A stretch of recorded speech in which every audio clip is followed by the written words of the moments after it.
अधर्म के पांव धरा ऐसे ही जकड़ लेती है।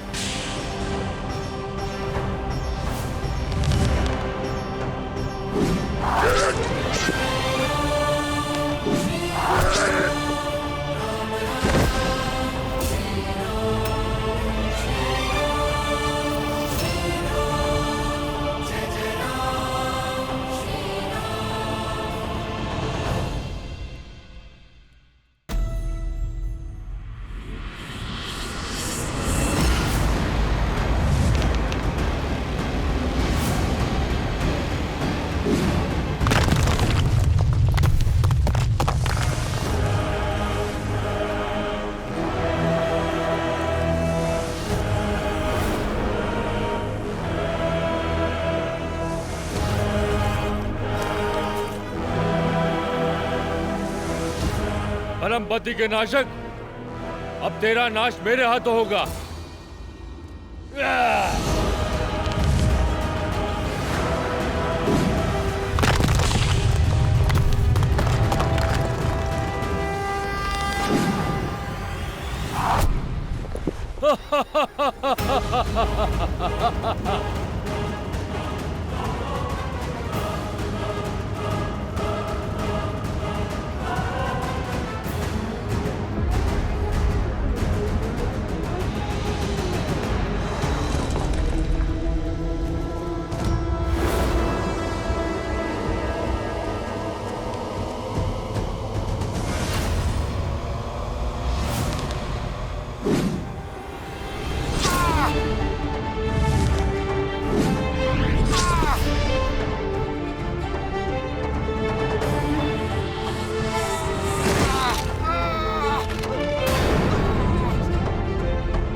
पापी अपने पाप के भार तले ऐसे ही दब जाता है।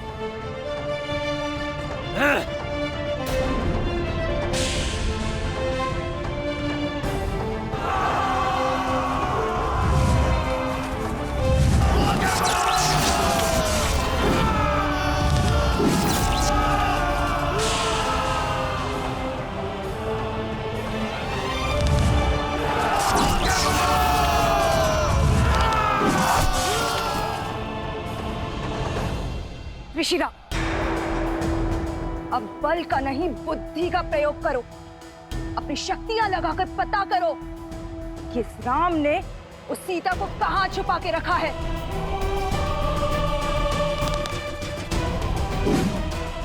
यदि हम उस तक पहुंच गए तो ये युद्ध यहीं समाप्त हो जाएगा और ये राम स्वयं ही समर्पण कर देगा।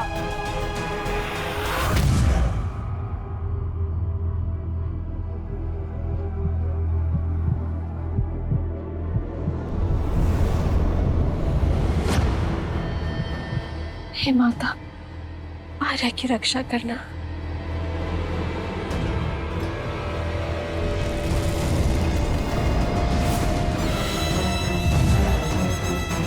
राम ने लक्ष्मण के साथ सीता को कहां छुपा कर रखा है, पता चल गया। तो विलंब किस बात का? चलो।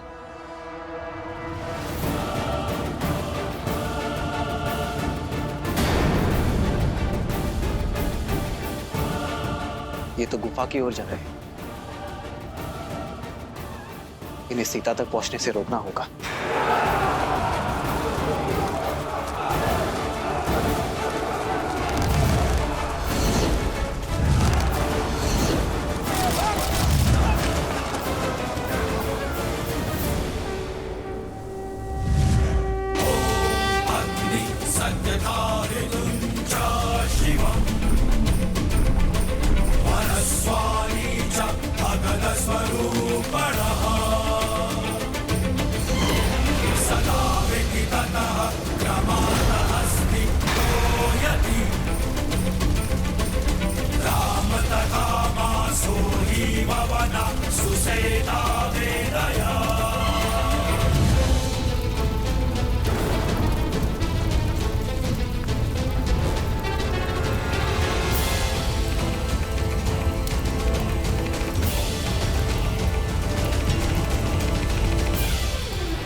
जब धर्म के पथ पर न्याय की इच्छा और संकल्प का बल हो तो दीन क्या 100 शीश वाला पापी भी ध्वस्त होता है।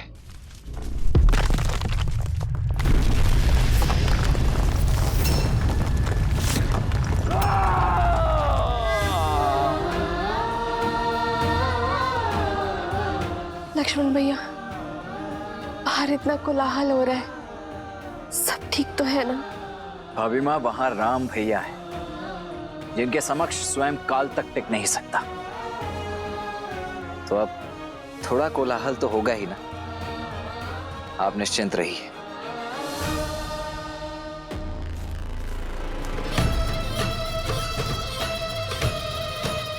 बल दिखाता है, छल दिखाता है। मर्यादा पुरुषोत्तम कहलाने वाले श्री राम, खंडित होगी मर्यादा तेरी, क्योंकि रणभूमि में उतर आया है तो लक्ष्य महान। राम ले बच तो लक्ष्य के इस विशाल चक्रवात से।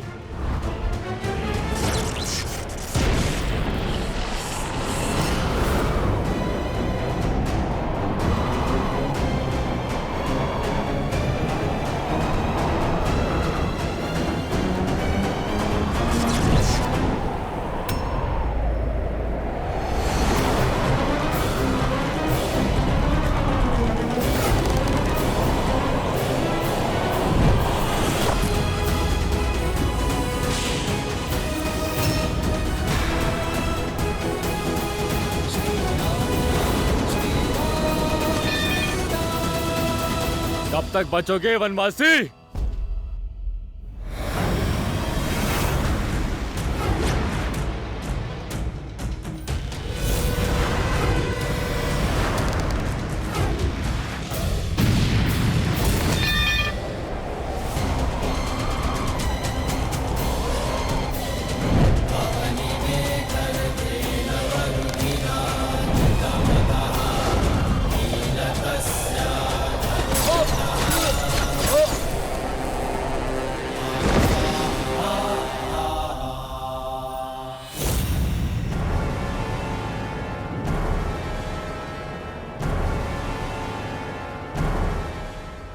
एक ओर से प्रहार करना बंद करो मूर्खों, परिधि व्यू बनाओ, सभी ओर से प्रहार करो, जाओ।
हो क्या रहा है ये? एक एक करके हमारे सारे वीर धराशायी हो रहे हैं। कुछ राक्षसों की मृत्यु देखकर उद्देश्य भूल तो नहीं गए खर? राक्षस है हम, लंकेश के सेनापति दूषण, वयम रक्षम। अब तक दूषण का नाम सुना होगा, आज मेरा शौर्य देखो राम।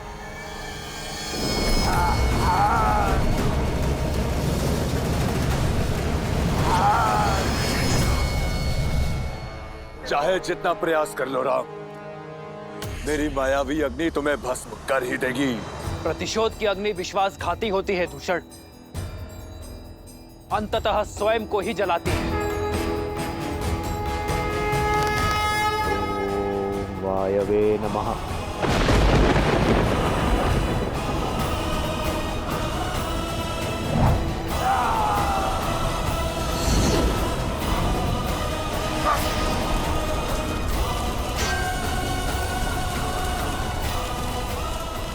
दुष्यंत, मेरे भाई।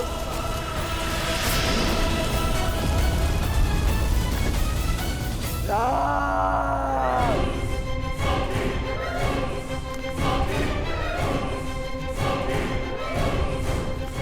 अब मेरी बहन के अपमान का ही नहीं, मेरे भाई के प्राणों का मूल्य भी चुकाना होगा राम। तुम्हारा विनाश तुम्हारे समक्ष खड़ा है। नेत्र खोलो खार और देखो कि विनाश किसके सामने खड़ा है। अभी भी समय है, लौट जाओ और अपने पापों का प्रायश्चित करो, अन्यथा ये प्रतिशोध की ज्वाला तुम्हें भी निगल जाएगी। देखते हैं कौन किसको निगलता है।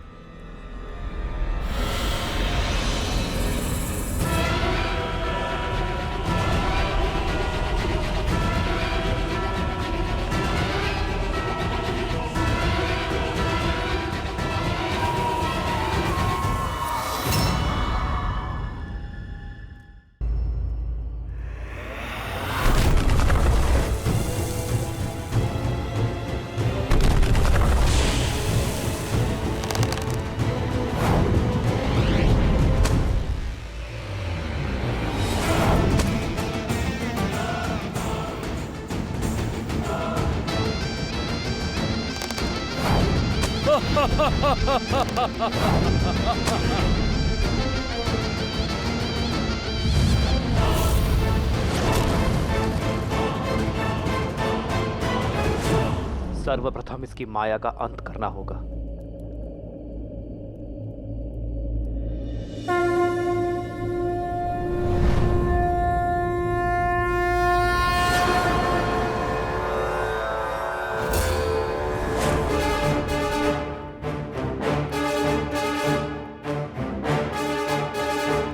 विराजयस्त्र विश्वजिते धनाजिते सर्वजिते सत्राजिते ताउर्वराजिते अश्वजिते गोजिते अब्जिते हरिन्द्राय सोमम यजातया हर्यतम।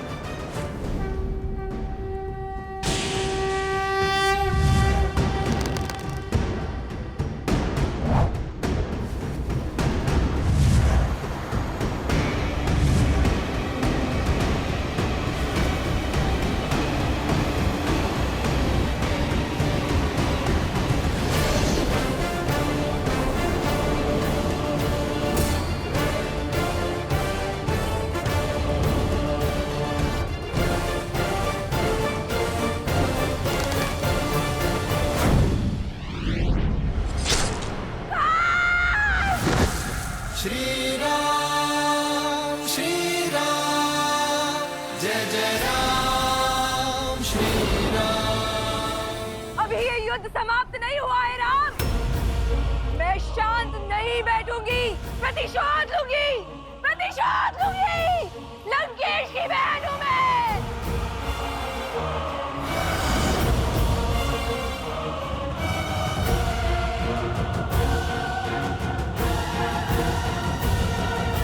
लक्ष्मण भैया, अब और प्रतीक्षा नहीं होती। आप बाहर जाके देखिए ना कि आपके भैया कहाँ हैं। अन्यथा मैं बाहर चली जाऊंगी भैया। भाभी माँ, मैं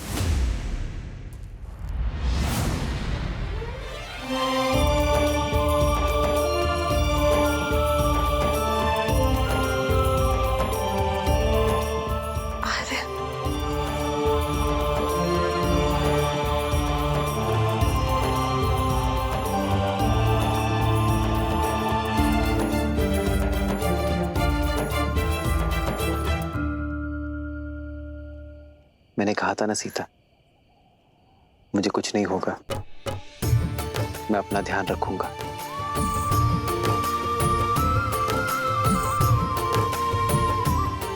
भैया, युद्ध, क्या युद्ध समाप्त हो गया? नहीं लक्ष्मण, मुझे लगता है वास्तविक युद्ध अब प्रारंभ हुआ है। अर्थात? खरदूषण के संहार के बाद शूर्पणखा अवश्य ही अपने भाई रावण का द्वार खटखटाएगी। और रावण के साथ शत्रुता का अर्थ है महायुद्ध। हमें सावधान रहना होगा लक्ष्मण। जी भैया।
बहन, ये क्या अनर्थ हुआ?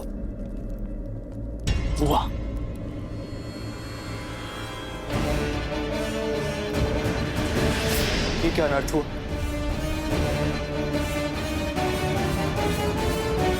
भैया, प्रहार हुआ है भैया। आपके शौर्य और गर्व पर प्रहार हुआ है भैया।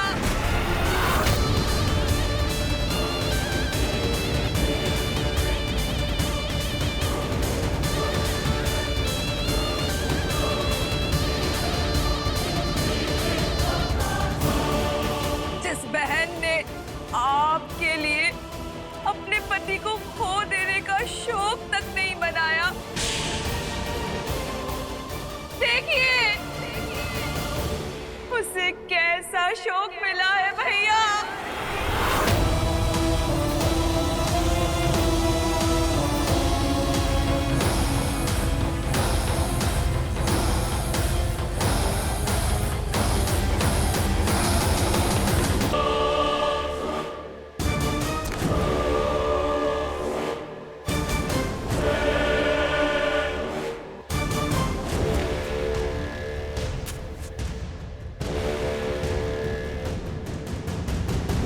भैया,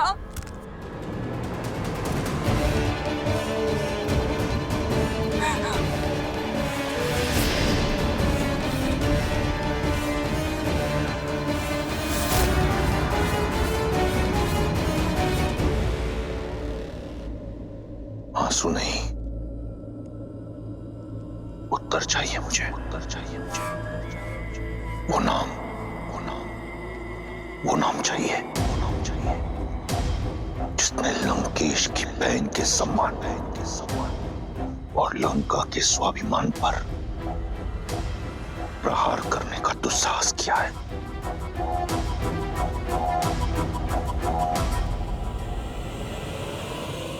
और मुझे प्रतिकार, उस उद्दंडी का संहार, उस राम का सर्वनाश चाहिए मुझे भैया।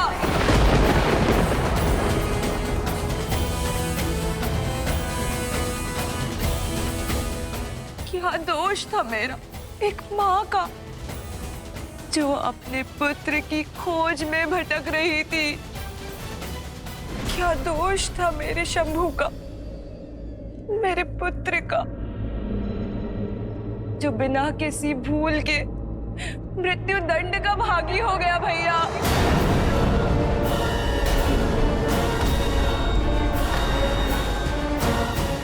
शंभू, हाँ भैया, मार डाला उन वनवासियों ने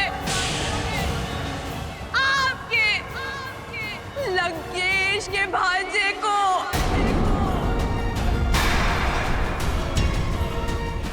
मेरे रूप के साथ साथ मेरी आत्मा भी छलनी कर दी उन लोगों ने भैया। जब दंडक में ये सब हो रहा था तो क्या कर और दूषण मौन थे? नहीं भैया, वो मौन नहीं थे, किंतु अब वो सदा सदा के लिए मौन हो गए हैं भैया।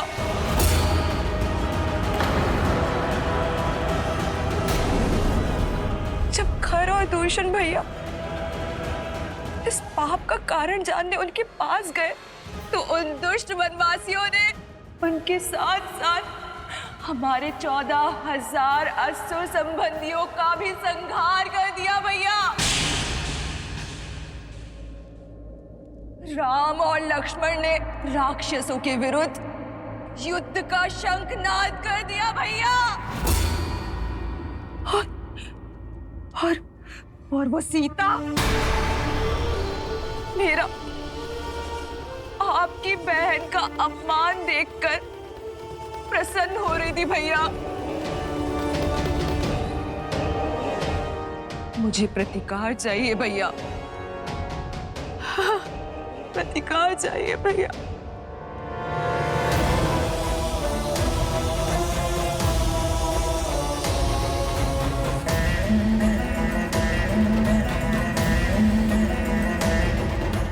तुम्हें प्रतिकार से पहले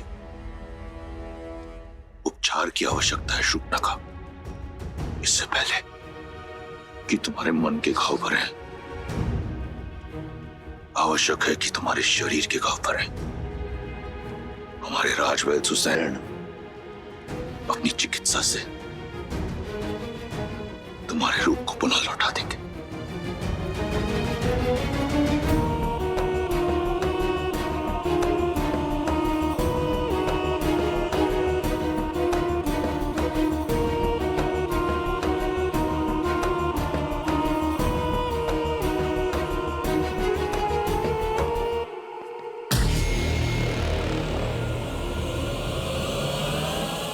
स्मरण रहे,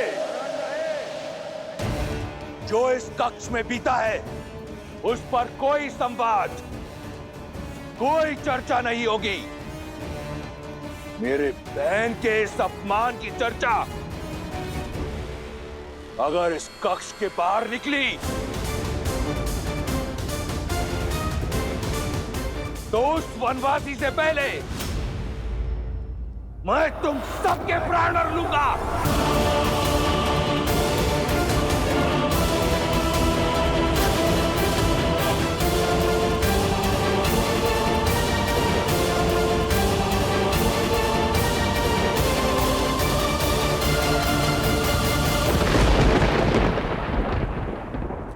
तुम लंका के सर्वश्रेष्ठ गुप्तचर हो। मैं चाहता हूं कि तुम शीघ्र अतिशीघ्र दंडक जाओ और 3 वनवासियों के बारे में पता करो। राम, लक्ष्मण और सीता। वो उस वन में क्या कर रहे हैं, उनका उद्देश्य क्या है, मुझे सूक्ष्म विवरण चाहिए। मैं सब कुछ जानना चाहता हूं। जैसी आज्ञा लंकेश।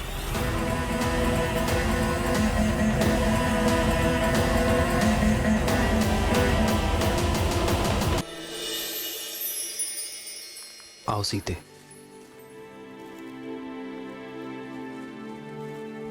हम कहाँ जा रहे हैं आर्य? कल जो हुआ उसके बाद तुम्हारे मन में उपजे भय से मैं परिचित हूं सीते।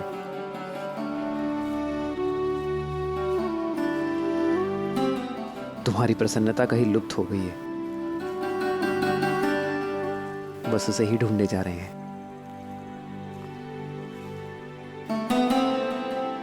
और मुझे विश्वास है कि अपनी सीते की प्रसन्नता में ढूंढ लूंगा।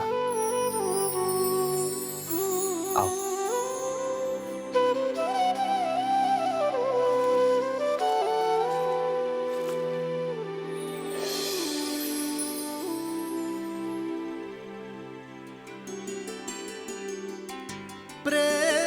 समर्पण करुणा ज्ञान से है भरा दो प्यारा नाम।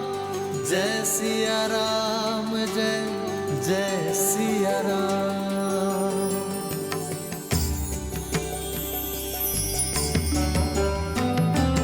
राम है लोचन सीता दृष्टि, राम है अद्भुत। सीता दृष्टि, राम सियासा। जानती नहीं थी कि इस भयानक वन में इतना सुंदर स्थान भी हो सकता है। देखा, लौट आई ना तुम्हारी प्रसन्नता। अपने इन भावों और प्रयास से आप मेरे मन को आनंदित कर ही देते हैं। कैसे वनवास के इस जटिल समय को आपने अपने समर्पण से कितना सरल बना दिया।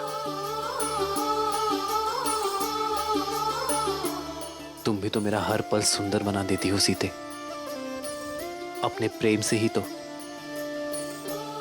तुमने इस वन में स्वर्ग बसाया है।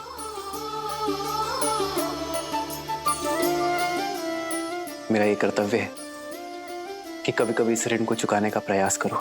जन्म जन्म का और वैसे भी सीते, जीवन छोटे छोटे पलों में ही तो बसता है।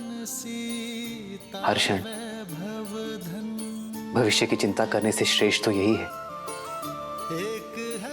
कि हम हर पल वर्तमान में आनंद को ढूंढे।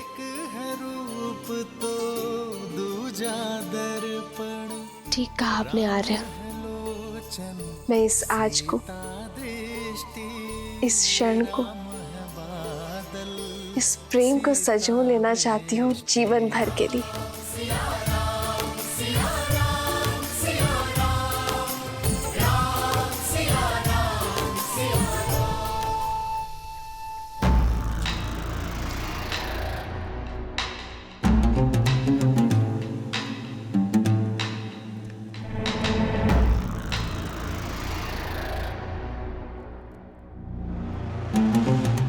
तुमने जो सभा में कहा वह अधूरा सत्य था। मैं पूर्ण सत्य जानना चाहता हूं। तुम्हारे साथ दंडक में क्या हुआ शूर्पणखा? सत्य ये है कि मैं आपको दिया हुआ अपना वचन पूर्ण करना चाहती थी भैया। संसार की हर सबसे सुंदर वस्तु का स्वामी है मेरा भाई, परंतु यदि संसार की सबसे सुंदर स्त्री उसके पास ना हो तो ये गर्व अधूरा है भैया। और उसी को पूर्ण करने के लिए मैं सीता के हरण के लिए गई थी और मेरा पुत्र शंभु मेरे इस उद्देश्य को पूर्ण करने के लिए मेरे साथ गया था, परंतु उस राम ने मेरे पुत्र के प्राण हर लिए और मुझसे मेरा मान। अपने भाई के लिए संसार की सबसे सुंदर स्त्री को लेने गई थी, परंतु अपना सौंदर्य खोकर लौट आई। किंतु मैं हार नहीं मानूंगी भैया। रूप गया तो क्या, परंतु मैं वचन नहीं जाने दूंगी। फिर से स्वस्थ होकर मैं फिर जाऊंगी, या तो उस राम का अंत करके सीता को अपने भाई लंकेश को सौंपूंगी, या तो फिर उसके हाथों मारी जाऊंगी। अपने भाई के आनंद के लिए कुछ भी करने को सज्ज हूं मैं। तुम्हें कुछ करने की आवश्यकता नहीं। उस वनवासी के साथ क्या करना है वो मार्ग मैं निकालूंगा। लंका और लंकेश के सम्मान को पुनः लौटाने का केवल एक ही मार्ग है भैया, राम का वध और सीता का वरण।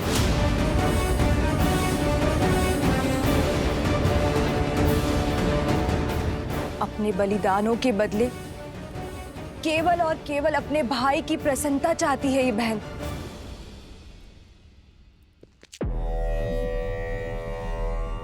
तुम्हें न्याय मिलेगा और लंका को उसके अपमान का प्रतिकार।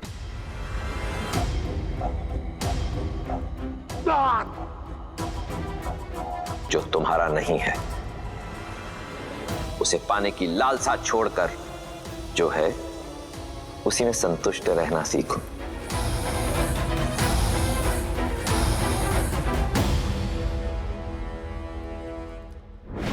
जब मन में संशय का नाद हो तो न्याय का डंका नहीं बजता है। मैं जानती हूं भैया कि महादेव को दिए हुए वचन के कारण आप चिंतित हैं, परंतु अब तो वो भी आड़े नहीं आएगा भैया, क्योंकि अब आप सीता पर दृष्टि नहीं डाल रहे हैं, आप प्रतिशोध ले रहे हैं अपनी बहन और अपने वंश पे किए गए अपमान का।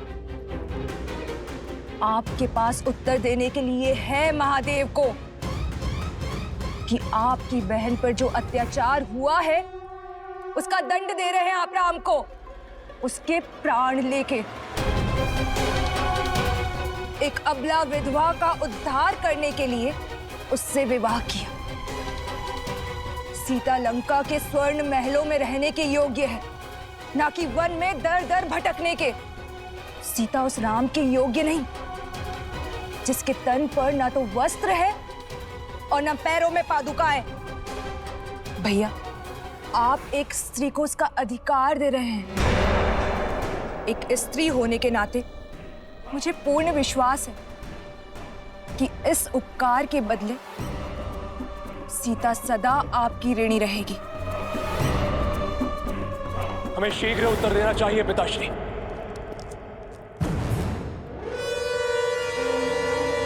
ये प्रहार हमारी कुल की गरिमा पर हुआ है, हम इसका प्रतिशोध अवश्य लेंगे। अब आज्ञा दीजिए पिताश्री, मैं अभी इसी क्षण अपनी सेना को लेकर प्रस्थान करता हूं और राम को उसके किए का दंड देकर आता हूं।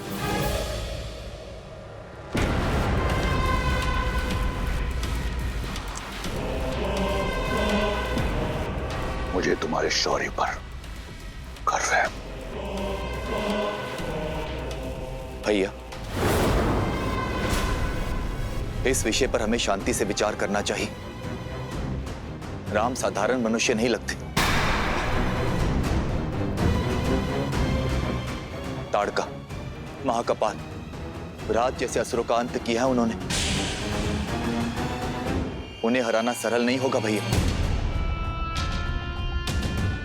भैया, नीति तो यही कहती कि हमें राम से संवाद करना चाहिए, उनका पक्ष भी सुनना चाहिए। नारी का सम्मान करने वाले, अहिल्या को मुक्त कराने वाले धर्मात्मा ने किसी कारणवश शूर्पणखा पर प्रहार किया होगा।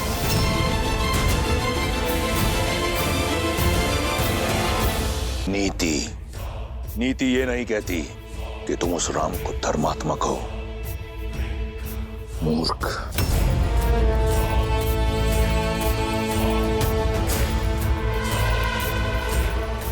स्वामी, शूर्पणखा के साथ जो हुआ उससे मैं भी दुखी और उत्तेजित हूं, किंतु मुझे लगता है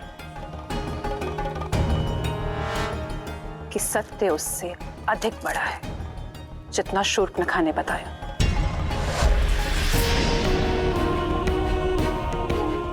कई ऐसे प्रश्न हैं जिसका उत्तर ही नहीं है। श्रेष्ठ ये होगा कि अब सारी घटना का विस्तार से पता करें और फिर कोई निर्णय लें।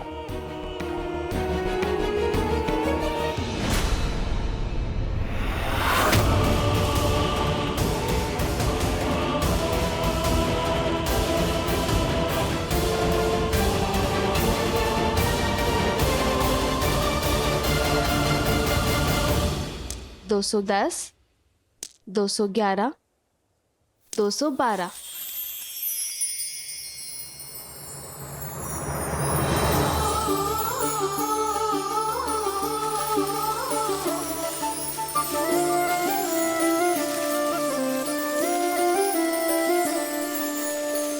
जन्म जन्म का है ये संगम, राम रतन सीता वैभव धन।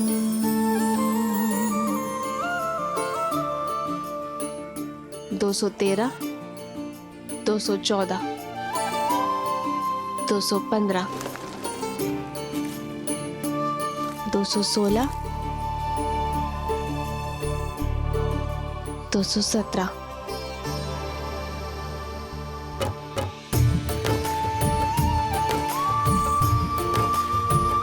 ऐसे किस विशेष कार्य में डूबी हो सीते कि इन सुंदर पुष्पों और राम को ही अनदेखा कर दिया? भविष्य में झांकने का प्रयास कर रही हूँ। गिन रही हूँ कि हमारे वनवास में कितने दिन शेष हैं। कब माताओं भरत और शत्रुघ्न भैया और अपनी बहनों से मिल पाऊंगी। देखिए, वर्ष भर भी नहीं बचा। बस कुछ माह और फिर से अयोध्या की पावन माटी का स्पर्श होगा। फिर से मेरा भरत मेरी भुजाओं में होगा और फिर से मेरी माताओं के प्रेम का सानिध्य मिलेगा। हाँ, आपके नेत्रों में तो सुख दिख रहा है, पर मेरे सुख में चिंता दिख रही है। क्या बात है सीते? क्या तुम अयोध्या जाकर प्रसन्न नहीं होगी?